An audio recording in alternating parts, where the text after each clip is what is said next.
Chapter 11. Men Who Walked with the Master.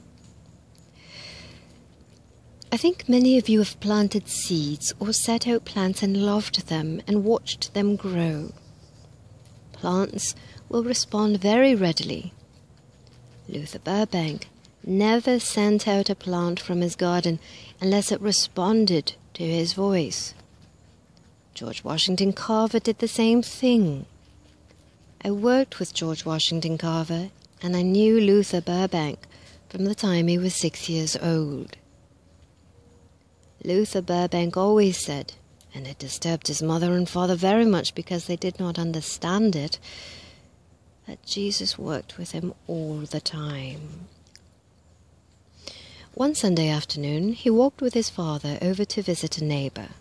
They took a short cut through the fields and passed through a potato patch. As children will do, little Luther Burbank ran ahead. It was at the time when the potato blooms were ripening. One stem was standing up a little higher than all the others, and Luther stopped to look at it. And his father said when he came up that the flower was waving back and forth, and the boy said to him, "Papa, that's talking to me." "Well," the father told my father, "I thought the boy was going wrong, and I hurried him on and went over to the neighbor's."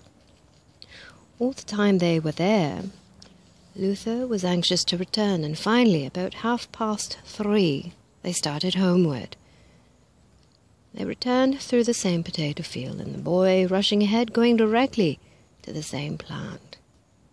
There was a great calm over the field. Not a leaf moved. When the father came up to where the boy was standing, that tall seed pod was moving again back and forth, and Luther said, "Papa, I want to stay here.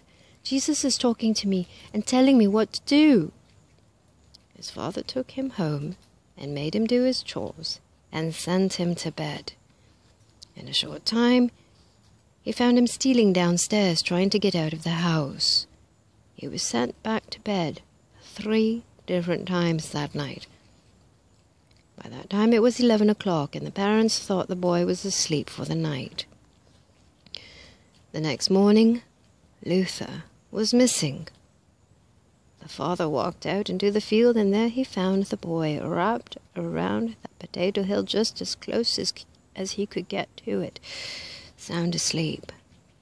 When he was awakened, he said, "Papa, Jesus talked with me all night long and told me that if I would watch that little bulb until it ripened, take it and preserve it and plant the seed next spring, that when it developed, there would be one potato that would make me famous."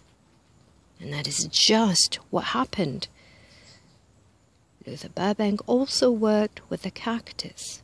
He took the prickly pear and put it into a glass cage where it would be protected.